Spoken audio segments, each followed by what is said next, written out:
오늘은 제목이 성도라면 구해야 할 세 가지 기도.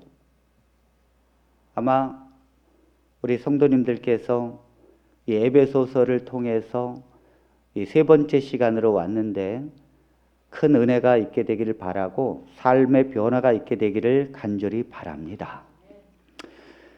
지금 우리가 예수님을 믿고 하나님의 자녀가 될 것을 창조 전부터 우리를 뽑으시고 하나님께서 자녀 삼으시기로 예정해 놓으셨다. 참으로 믿을 수 없는 축복입니다. 너무 큰 축복은요, 믿기가 어려운 거예요. 지금 코로나 때문에 긴급 재난지원금이 여기저기서 예산에 잡고 있습니다.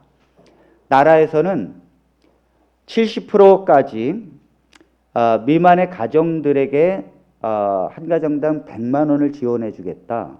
또 경기도에서는 1인당 10만 원씩 지원해 주겠다. 구리시에서는 아마 논의 중에 있는 것 같습니다. 그런데 만일 구리시가 한 사람에게 1억 원씩을 주겠다. 그럼 저희 가족은 5이거든요. 5억이잖아요. 만일 1억 원씩 주겠다 그러면 아무도 안 믿죠. 세상에 그런 예산이 어디 있습니까? 그러니까 너무 큰 축복은 오히려 사람들이 믿기 어려운 거예요. 10만 원 주겠다면 믿지만 1억 원을 주겠다면 믿기가 어려운 것입니다. 에베소 교회의 성도들에게 바울이 편지를 합니다. 여러분들은 그냥 그 자리에 있는 것이 아닙니다. 하나님께서 창세 전에 여러분들을 뽑으시고 하나님의 자녀로 삼기로 결정하셔서 여러분들이 지금 하나님을 믿고 있는 것입니다. 이 말을 했더니 에베소 성도들이 믿을 수가 있겠습니까, 여러분? 이것이 창세 전에 하나님께서 나를 그렇게 계획해 놓으셨다는 게 믿을 수 있겠어요? 이 엄청난 축복은 믿기가 어려운 거예요. 그래서 바울은 그것에 대한 증거의 말씀을 주셨습니다. 그것이 에베소서 1장 13절로 14절에 있는 말씀입니다. 우리 한번 보겠습니다. 그 안에서 너희도 진리의 말씀 곧 너희의 구원의 복음을 듣고 그 안에서 또한 믿어 약속의 성령으로 인지심을 받았으니 이는 우리 기업의 보증이 되사 그 얻으신 것을 속량하시고 그의 영광을 찬송하게 하려 하심이라. 여러분, 자 보십시오. 하나님께서 얼마나 우리를 구원해 내셨는지를 설명합니다. 그 안에서, 예수님 안에서 너희도 진리의 말씀, 곧 너희의 구원의 복음을 들었다는 거예요. 또 그 안에서 또한 믿었다는 것입니다. 그렇기 때문에 약속의 성령으로 너희를 인을 쳤다는 거예요. 자, 먼저 사람들은 복음을 듣습니다. 우리가 예수 그리스도에 관한 복음을 증거하게 되면 사람들은 그걸 듣습니다. 이것을 1차적인 초청이라고 말합니다. 이 1차적인 초청은 모든 사람에게 열려 있는 것입니다. 세상을 향하여 예수 그리스도의 복음을 증거합니다. 세상의 사람들은 그 복음을 듣습니다. 이 듣는 것은 수동적이에요. 내가 안 듣고 싶어도 들리는 거예요. 그렇기 때문에 모든 사람들은 예수 그리스도의 복음을 들어요. 그러나 그것을 믿고 받아들이는 사람은 많지 않습니다. 마태복음 22장 14절에 예수님께서 이렇게 말씀하셨습니다. 청함을 받은 자는 많되 택함을 입은 자는 적으니라. 청함을 받은 자는 많지만 택함을 입은 자는 적다는 거예요. 청함을 입었다는 게 뭐냐면 예수님께 대한 복음이 들려지는 것입니다. 복음을 듣는 거예요. 예수님에 관한 것에 대해서 사람들은 듣습니다. 그분의 초청을 사람들은 듣는 거예요. 그렇지만 택함을 입은 자는 적은 것입니다. 택함을 입은 자가 누군가 하면 그 복음을 듣고 믿는 자입니다. 아멘입니까? 이런 사람은 적다는 거예요. 여러분, 이 세상에 수많은 사람들이 복음을 들어서 알고는 있습니다. 예수님 모르는 사람은 없습니다, 여러분. 그런데 예수님 믿고 하나님의 자녀가 된 것은 극히 드문 현상입니다. 여러분, 이것은요, 예수님이 믿어져야 나오는 거예요. 내가 어느 날 그냥 예수님 나 믿어야지 내가 의지로 결정하고 나가는 게 아니에요. 하나님의 자녀는, 우리가 하나님의 자녀가 돼서 이 자리에 왔다는 것은 가만히 생각해 보면 먼저 우리에게 하나님의 복음이 들렸습니다. 그래도 우리는 청함을 받았어요. 그런데 우리가 왜 택함을 받은 것입니까? 어느 날 그 하나님의 택함을 받은 자들은 그 복음을 듣고 하나님 말씀과 교회로 점점 향하게 되어 있어요.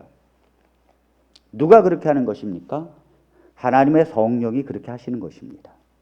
그래서 그 사람의 마음을 움직여서 하나님은 말씀과 교회와 성도들의 말씀을 듣는 쪽으로 향하게 하고, 그리고 그 마음의 강팍함을 성령께서 부드럽게 하십니다.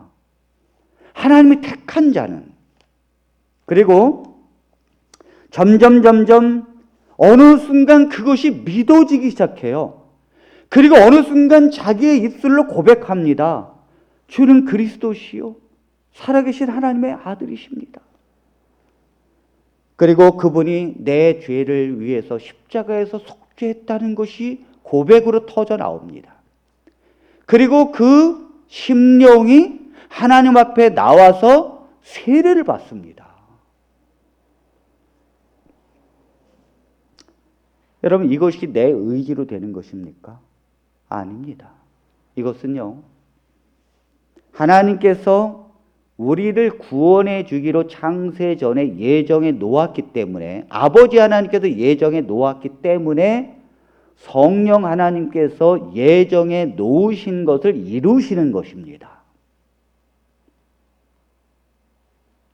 우리가 하나님을 선택해서 오는 게 아니라는 거예요.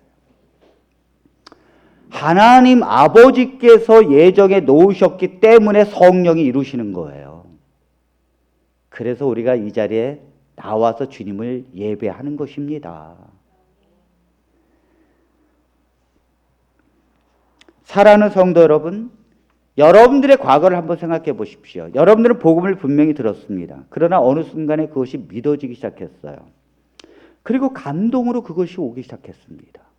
그리고 어느 순간 하나님 앞에 고백합니다. 그것을 인도해 주신 것은 성령이십니다.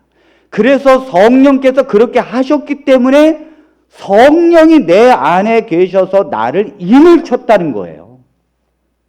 그렇게 믿어지게 했다는 것입니다. 에베소서 1장 14절에 그래서 성령이 우리에게 보증해 주신 것입니다. 현대인의 성경을 보겠습니다. 성령께서는 하나님이 약속하신 것을 우리가 받은 것이라는 것을 보증하시고 하나님의 백성이 구원을 받아 그분의 영광을 찬양하도록 하십니다. 자, 그래서 성령께서는 하나님이 약속하신 것, 이게 뭡니까? 구원이죠. 하나님이 약속하신 것을 우리가 받을 것이라는 것을 보증해 준다는 거예요. 자, 우리가 예수 그리스도를 믿게 되고 그 예수님 앞에 고백하는 신앙으로 되어졌다면 우리는 구원을 받은 것이고 성령 하나님께서 구원을 받을 것을 보증해 주신다는 거예요. 여러분, 구원을 의심한다는 것이 얼마나 큰 죄인 줄 아십니까? 이 성경을 안 믿는 거예요, 다. 구원을 의심하는 것, 그 구원을 의심하는 것만이 하나님의 슬픔이 아닙니다. 정말 이 하나님의 성령의 보증을 믿고 담대히 나가고 승리하지 못하는 우리의 삶을 하나님께서 얼마나 슬퍼하실까요? 하나님 앞에서의 하나님의 백성들은 이 말씀을 믿고 나가는 것이 하나님의 기쁨인 줄로 믿습니다. 그것이 신앙이에요. 여러분, 이것을 깨닫게 되면 성령께서 이것을 보증해 주셨구나. 성령께서 내게 인을 쳐 주신 것이구나. 나는 하나님의 백성이고 이제는 구원받은 것이 틀림없구나. 이것을 정말 믿게 되면 자연스럽게 성도들이 사랑하게 되어 있어요. 이건 자연스러운 거예요. 왜 그런지 아십니까? 성령의 열매는 제일 첫 번째가 사랑이에요. 내가 아이고 사랑해야지. 저 왼수 같은 거 그러는 내가 사랑해야지. 그게 여러분 3일을 가겠습니까? 일주일을 가겠습니까? 성령이 내 안에서 나를 인도해 주시고 인을 쳤다고 하는 걸 분명하게 깨닫게 되면 그 성령의 열매가 자연스럽게 우리의 삶 속에 나오게 되는데 그 첫 번째가 사랑하는 거예요. 그것도 조건적인 것이 아니라 무조건적인 거. 70번에 7번이라도 용서할 수 있는 사랑, 누가 정말 내 오른뺨 치며 왼뺨을 돌려낼 수 있는 거, 그것이 자연스러워지는 거예요. 성령이 계시니까요. 여러분, 사과나무에 사과가 맺히는 것이 어렵습니까? 제가 대장금을 봤는데 예전에 얼마나 그 재밌게 봤는지 모릅니다. 그 대장금에 그 상궁 마마가 어린 그 아이들, 여자아이들을 두고서 음식을 놓고 무슨 맛이 나는지를 한번 알아맞혀 봐라. 그래서 이 아이들에게 질문을 했어요. 그때 다른 아이들은 대답을 못했지만은 장금이는 대답을 합니다. 뭐라고 대답했는지 아십니까? 네, 상궁마마님 홍시맛이 납니다. 그래서 이 상궁마마님이 뭐라 그랬는가 하면, 아니 어떻게 해서 홍시맛이 나느냐 이렇게 물었어요. 그랬더니 이 장금이가 난처한 표정을 지으면서 저는 그냥 홍시맛이 나서 홍시맛이 난다고 한 건데 어떻게 해서 홍시맛이 난다고 하니까 나는 그냥 홍시맛이 나서 홍시맛이 난다고 했는데, 이러니까 상궁마마님이 옳거니 그렇지 홍시맛이 나니까 홍시맛이 난다 그런 거지 내가 너한테 질문을 잘못했구나 하면서 박장대소를 하더라고요. 그렇죠. 홍시가 들어갔으니 홍시맛이 나는 거지요. 여러분, 사과 나무니까 사과가 열리는 거예요. 감나무니까 감이 열리는 것입니다. 이것이 자연스러운 거예요. 성도가 사랑하면서 사는 것이 어려운 게 아니라는 거예요. 진정한 교회가 복음을 믿고 있고 하나님의 성령의 임재하심을 경험하는 교회마다 사랑이 넘치는 거예요. 정죄할 시간이 어디 있습니까? 덮어주고 사랑하고 하는 것이 교회인 것입니다. 그래서 공동번역 1장 15절로 16절에 보면 이렇게 말씀하고 있습니다. 나는 여러분이 주 예수를 충실히 믿으며 모든 성도들을 사랑한다는 소식을 듣고 기도할 때마다 언제나 여러분을 기억하며 하나님께 감사를 드리고 있습니다. 네, 여기까지가 바울의 인사예요. 뭐라 그랬습니까? 지금 예배소 교인들이 하나님이 태초에 너희를 뽑으시고 너희를 선택해 주셨고 그래서 너희가 하나님의 자녀가 된 것이다. 이거를 믿으니까 성도들이 서로 사랑이 넘쳤어요.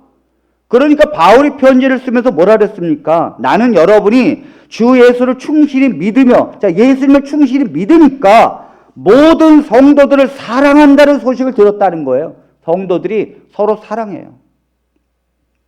아낌없이 이것저것 따지지 않고 내 모든 것을 희생하면서 서로 사랑하는 것을 들었다는 거예요. 자연스러운 것입니다. 그래서 하나님 앞에 감사드리고 있다는 것입니까? 감사드리고 있다는 거예요.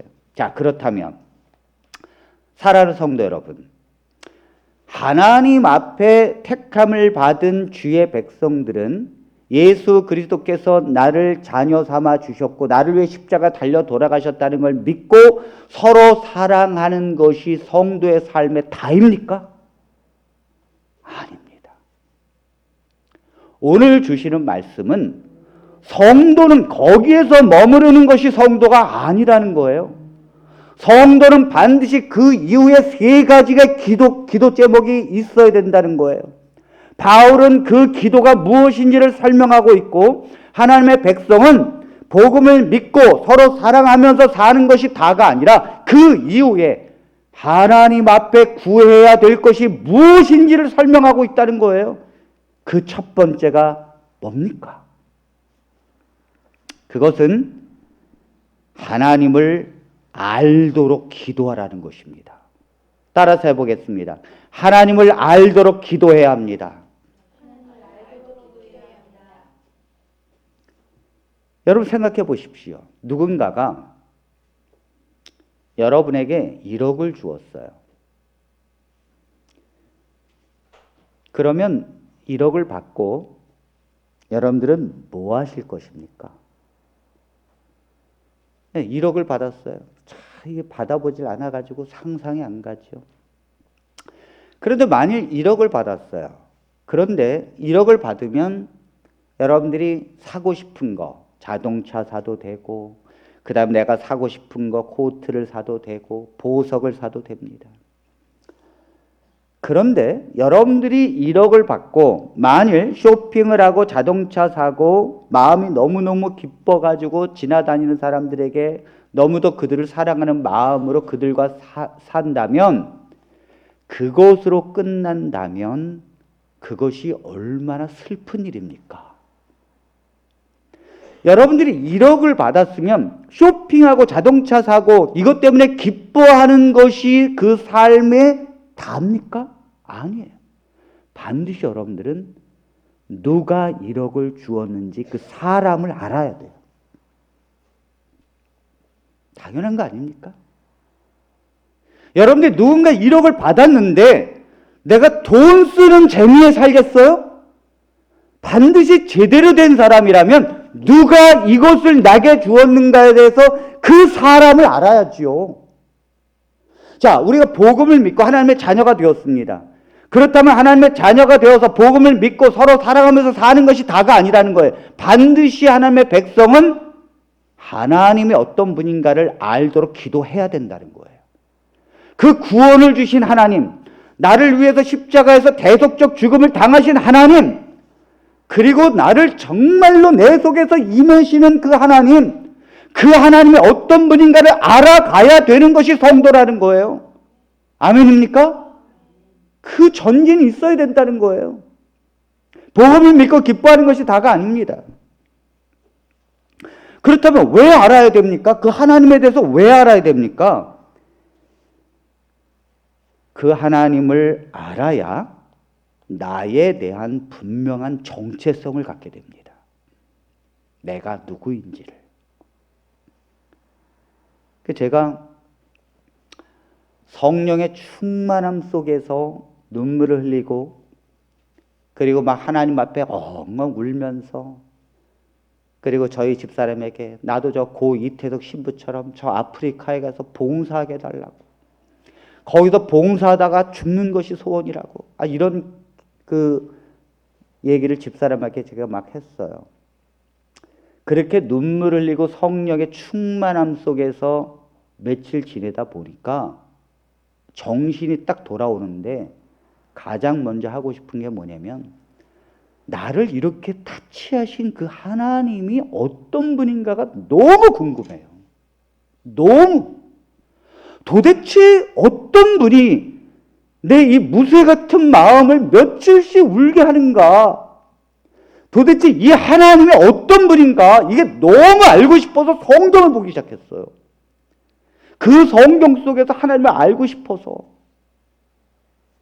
그러니까 하나님의 구원을 받은 백성은 가장 먼저 기도해야 되고 하나님 앞에 구해야 될 것은 나를 이렇게 사랑하시는 그 하나님이 누구인가 아는 것이 중요합니다.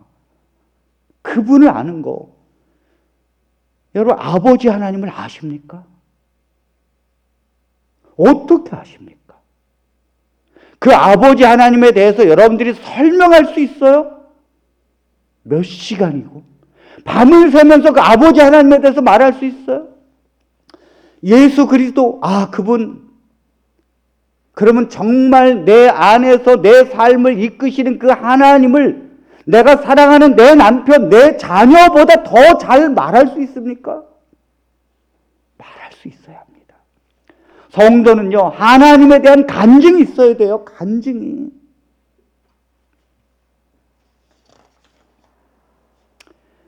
왜 알아야 됩니까? 하나님을. 그분을 아는 만큼 닮아가기 때문입니다. 모르면요, 못 닮아가는 거예요. 예수님을 더 잘 알고 아버지 하나님을 더 깊이 알게 되면 아는 만큼 내가 어느새 그분을 닮아가고 있어요. 여러분, 부부가 왜 닮습니까? 부부는요, 내 남편을 아내가 가장 잘 알기 때문이에요. 내 아내를 그 남편이 가장 잘 알기 때문에 닮아가는 거예요. 하나님 앞에 어떻게 기도해야 됩니까? 하나님, 주님을 알게 해달라고. 여러분, 우리가 맨날 구하는 것이 먹고 사는 문제고 내 삶의 문제를 구하고 맨날 하나님 앞에 정말로 나와서 나 힘들다 그러고 그 다음에 우리가 신경 쓰는 것이 세상의 논리 구조 속에서 모든 것들에 대한 신경만 있다면 도대체 우리는 하나님을 어떻게 알 수 있습니까? 우리가 하나님 앞에 믿음으로 나가고 우리가 하나님 앞에 정말로 주님, 내가 주님의 말씀을 붙들고 가니 내 모든 것을 하나님 책임지어 주십시오. 그리고 요단강에 물을 딛고 홍해의 앞발을 내딛고 베드로처럼 주님을 보면서 앞발을 바다에 내리는 사람, 그 사람에게 하나님이 강력하게 임하는 거예요. 하나님을 알아야 합니다. 말씀을 붙들고 주님을 앞으로 향하여 나아가야 합니다.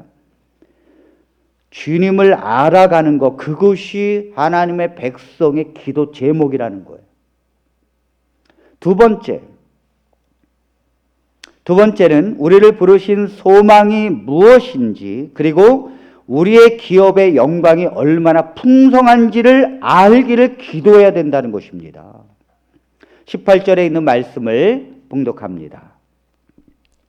너희 마음의 눈을 밝히사 그의 부르심의 소망이 무엇이며 성도 안에서 그 기업의 영광의 풍성함이 무엇이며. 여러분, 우리가 하나님 앞에 그 기업을 받았는데 그 기업의 영광의 풍성함에 대해서 여러분 혹시 아십니까? 자, 우리가 하나님의 자녀가 되었어요. 그러니까 하나님의 자녀가 되었으니까 하나님이 누리시는 엄청난 그 은혜와 그 영광이 우리에게 유산으로 물려줄 거예요. 우리는 하나님의 기업이고 하나님의 보증입니다. 얼마나 큰 영광을 우리가 누리게 될지에 대해서 여러분 아십니까? 공교롭게도 그런 건요, 성경에 잘 나와 있지 않아요. 성경에 그런 걸 자세하게 나오지 않아요. 왜 성경에 자세하게 나오지 않습니까? 그건 기도에서 개인적으로 하나님 앞에 알게 하기 위해서예요. 내가 하나님, 주님의 나라에 임하게 되면 내가 도대체 받을 그 영광의 풍성함이 어느 정도입니까? 내가 정말 사람을 복음으로 전도해서 얻는 그 면류관이 어느 정도입니까? 우리는 그냥 성경학교 때 면류관 하나 받는 거 그 정도 생각해요. 그러니까 하나님 앞에 기도해야 돼. 주님, 제가 받을 그 영광의 면류관이 어느 정도입니까? 그 풍성함을 저에게 깨우쳐 주십시오. 이게 성도의 기도 제목이라니까요. 이런 기도 안 해보셨죠? 바울은 지금 에베소 교인들을 향하여 이 기도하라는 거예요. 왜요? 이 기도를 하면 할수록 우리에게 주신 그 기업의 영광의 풍성함이 얼마나 큰지를 개인적으로 가르쳐 주시고 그 풍성함이 크면 클수록 세상의 것들이 작게 보이기 때문이에요. 1,000만 원이 없어서 벌벌벌 떨고 그러지 않는다는 거예요. 세상에 아무리 1억을 준다고 해도 하나님 앞에 타협하지 않는다는 거예요. 그 풍성함이 너무 크니까 그것에 비해서 다이아몬드 반지는 아무것도 아니에요. 아무것도 아니에요. 성도는 다이아몬드가 돌처럼 보여야 되고요. 세상의 아파트 50평짜리가 초막살이처럼 보여야 돼요. 성도는 세상의 사람과 같지 않습니다. 왜 여러분 세상의 사람들이 좋아하고 세상의 사람들이 가는 식으로 우리가 가는 줄 아십니까? 그 기업의 풍성함을 모르기 때문입니다. 몰라서 그래요.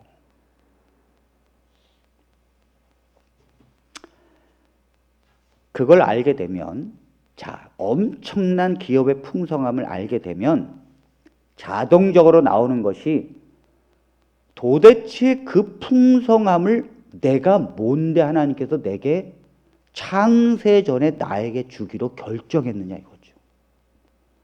그리고 도대체 나를 그럼 이 땅에 보내신 목적이 뭐냐 이거예요. 이걸 생각하게 된다니까요. 하나님께서 그 영광의 기업을 내게 주실 뿐만 아니라 내가 이 땅에 그렇게 태어나게 해서 나를 부르신 하나님의 소망은 도대체 뭘까? 이거를 생각하라는 거예요. 그래서 너의 마음의 눈을 밝히사 그의 부르심의 소망이 무엇이며 성도 안에서 그 기업의 영광의 풍성함이 무엇인지를 알라. 그러니까 너의 마음의 눈을 밝히사. 이게 뭐예요? 마음에 지금 눈이 어두워져 있어요. 성도들의 마음의 눈이 어두워졌으니까 하나님이 나를 부르신 소망이 무엇인지를 모르면서 사는 거예요. 얼마나 많은 청소년들이 방황하며 삽니까? 내 직업을 뭘로 해야 할지, 어떻게 살아야 될지, 무엇이 사는 길인지 전혀 모릅니다. 그러니까 그것을 망각하면서 세상을 살게 되면 하나님이 얼마나 답답하시겠습니까, 여러분? 얼마나. 그러니까 하나님께서 내가 너를 이 땅에 불러주신 그 소망이 무엇인지를 분명히 말씀하고 깨닫게 해주기를 원하는데 그거에 대해서 구하지도 않고 그거에 대해서 망각하게 살게 되면 하나님이 얼마나 슬퍼하시겠어요. 그러니까 하나님께서 사랑하는 자에게 고난을 주는 거예요. 왜? 그걸 깨달으라고. 제가 며칠 전에 양재대로를 차를 타고 집사람하고 지나가게 되었습니다. 제가 요즘에 우리 막내 딸에게 너 무슨 과 어느 학교 갈지를 정했냐? 그랬더니 아직도 못 정했어요. 그래서 제가 뭐라랬는가 하면 제가 며칠 전에 그랬습니다. 너 집 짓는 디벨로퍼 되라고 그랬어요. 제가 왜 그렇게 얘기했는가 하면 제가 우리 딸아이한테 설명했습니다. 내가 며칠 전에 양재대로를 차를 타고 가는데 거기 구룡산, 바로 그 강남 옆에 산에 구룡산 밑에 판자촌이 있더라고요. 저도 깜짝 놀랐어요. 그냥 제가 늘 지나다녔는데 그런 게 있다는 것을 처음 봤어요. 며칠 전에. 그리고 제가 차를 세워서 한참 봤습니다. 거기 정말 사람이 사는가? 살더라고요. 전기도 들어오고요. 진짜 판자촌이 강남 옆에 딱 있어요. 제가 그걸 보고 저들에게 집을 지어줘야겠다. 저 가난한 사람들에게 집을 지어줘야겠다. 제가 우리 딸아이에게 너는 저 사람들에게 집을 지어주는 디벨로퍼 되라고. 저 아이가 디벨로퍼 꿈을 갖고 있어요. 여러분, 하나님께서 이 땅에 우리를 왜 불러주셨습니까? 왜 태어나게 해서, 왜 우리를 하나님께서 창세 전부터 우리를 하나님께서 구원을 주기로 작정하셨습니까? 그리고 이 땅에 사는 목적이 뭡니까? 하나님의 소망에 관한 분명한 이유를 물어야 된다는 거예요. 하나님 앞에 물어야 된다는 거예요. 기도해서 하나님 앞에 그것을 물어야 된다는 거예요. 이것이 하나님의 성도입니다. 내가 복음을 믿고 기뻐하고 사랑하면서 사는 게 다가 아니라는 거예요. 먼저는 그 하나님을 알고 그 하나님께서 나를 불러주신 이유를 분명히 관해서 아는 거. 내가 하나님 앞에 얼마나 큰 기업의 풍성함을 얻게 될 것인가를 깨닫고 사는 거. 그래서 이 세상에 다이아몬드가 돌처럼 보여지는 거. 그것이 성도라는 거예요. 그렇게 살게 되기를 바랍니다. 힘있게 아멘 하시기를 바랍니다. 그렇게 살기를 바랍니다. 세 번째는 하나님이 얼마나 큰 능력으로 우리를 도우시는지를 알아야 한다는 거예요. 하나님이 얼마나 큰 능력으로 우리를 도우시는지. 자, 우리 19절에 있는 말씀을 봅니다. 그리고 우리 믿는 사람들 속에서 강한 힘으로 활동하시는 하나님의 능력이 얼마나 위대한지를 여러분에게 알게 하여 주시기를 빕니다. 그리고 우리 믿는 사람들 속에서 강한 힘으로 활동하시는 하나님의 능력이 얼마나 위대한지를 여러분들이 알기를 바란다는 거예요. 왜요? 대부분의 성도들이 모르거든요. 대부분의 성도들이 왜 이 세상에 살면서 죽겠다 그러는 것입니까? 왜 하나님을 믿으면서도 믿음이 없이 마귀에게 쓰러뜨림을 당하는 것입니까? 하나님의 위대하심을 몰라요. 하나님께서 지금도 활동하시는 그 위대하심, 하나님께서 나를 통해서 얼마나 큰 위대하심으로 역사하시는지를 모른다는 거예요. 하나님이 마치 사단에게 지는 것처럼 보여지는 거예요. 자, 어느 정도인가 하나님이 여러분들의 삶 속에서 어떤 위대한 능력으로 여러분들을 이끄시는지, 그 능력이 어떠한지를 20절로 22절에 설명하고 있습니다. 그의 능력이 그리스도 안에서 역사하사 죽은 자들 가운데서 다시 살리시고 하늘에서 자기의 오른편에 앉히사 모든 통치와 권세와 능력과 주권과 이 세상뿐 아니라 오는 세상에 일컫는 모든 이름 위에 뛰어나게 하시고 또 만물을 그의 발 아래 복종하게 하시고 그를 만물 위에 교회의 머리로 삼으셨느니라. 자, 보십시오. 하나님께서 어떤 능력으로 지금 여러분들을 인도하시는지 설명하고 있습니다. 20절, 그의 능력이, 아버지 하나님의 능력이 그리스도 안에서 역사하사 죽은 자들 가운데서 다시 살리시고. 자, 보십시오. 예수 그리스도께서는 이 땅에 100% 인간으로 오셨습니다. 100% 인간이셨어요. 그분이 십자가에서 돌아가시고 3일 만에 누가 그분을 일으켰습니까? 아버지 하나님이십니다. 죽은 자들 가운데서 예수 그리스도를 부활시키신 하나님, 그리고 그 예수 그리스도가 하늘에 오르사 하나님의 보좌 옆에 오른편에 앉히신 분이 누굽니까? 바로 아버지 하나님이십니다. 그리고 모든 통치와 권세와 능력과 주권과 이 세상뿐 아니라 오는 세상에 일컫는 모든 이름 위에 예수 그리스도를 뛰어나게 하셨습니다. 높이셨습니다. 누가요? 아버지 하나님께서. 그래서 모든 만물을 그 예수 그리스도 아래 복종하게 하셨습니다. 자, 이처럼 아버지 하나님께서 우리 성도 한 분 한 분에게 똑같이 그 능력으로 지금 인도하고 있다는 거예요. 여러분들이 예수 그리스도와 함께 십자가에 죽었습니다. 그런 여러분들을 누가 일으켰습니까? 누가 여러분들을 새로운 피조물로 일으켰어요? 하나님이십니다. 여러분들은 십자가에서 죽었고 영원히 죽어야 되지만 하나님께서 그 영원히 죽은 자들 가운데 있지 아니하고 새로운 피조물로 여러분들을 거듭나게 하셨습니다. 하나님이 그리고 여러분들을 하늘에 오르사 하나님 보좌 우편에 앉게 하셨습니다. 우리의 시민권은 빌립보서 3장 20절 하늘에 있는지라. 여러분들이 이 땅의 백성이 아니에요. 여러분들의 시민권은 이미 하늘에 있어서 여러분들을 하늘 시민권자가 되게 하신 분은 하나님이십니다. 그리고 주님께서 말씀하셨습니다. 계시록 3장 21절로 22절에 이기는 그에게는 내가 내 보좌에 함께 앉게 하여 주시기를 내가 이기고 아버지 보좌에 함께 앉는 것과 같이 하리라. 귀 있는 자는 성령이 교회들에게 하시는 말씀을 들을지어다.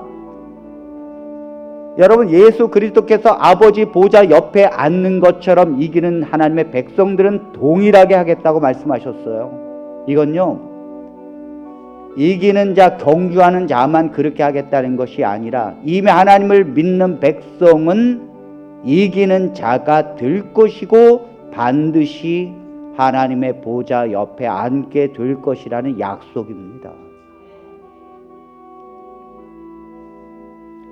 100% 인간이신 예수 그리스도를 높이셔서 아버지의 보좌 옆에 앉게 해주신 그 하나님의 엄청난 능력이 여러분들의 삶을 인도하고 있다는 거예요.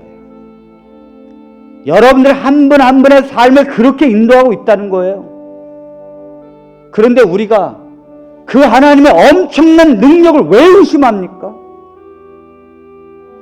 왜 우리가 하나님께서는 그것도 하지 못한다고 생각합니까?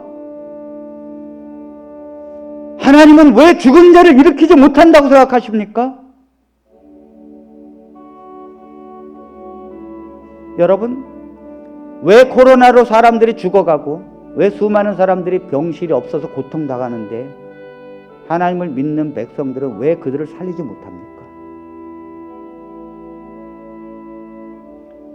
수많은 귀신을 쫓아내고 병든 자를 고친다는 수많은 목사들의 종들이 왜 코로나로 죽어가는 사람은 살리지 못합니까?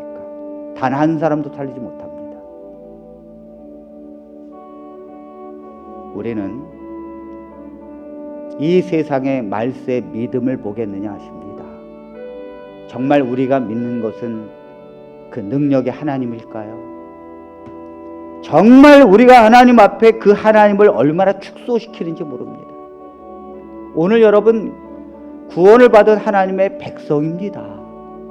우리 교회는 사랑하면서 사는 교회가 될 것입니다. 거기에 멈춘다면 하나님 앞에 얼마나 안타까움입니까? 그러나 사랑하는 성도 여러분, 여러분들은 기도하셔야 합니다. 내게 구원을 주시고 내게 하나님의 은혜를 주신 그 하나님이 누구인가를 알아가십시오.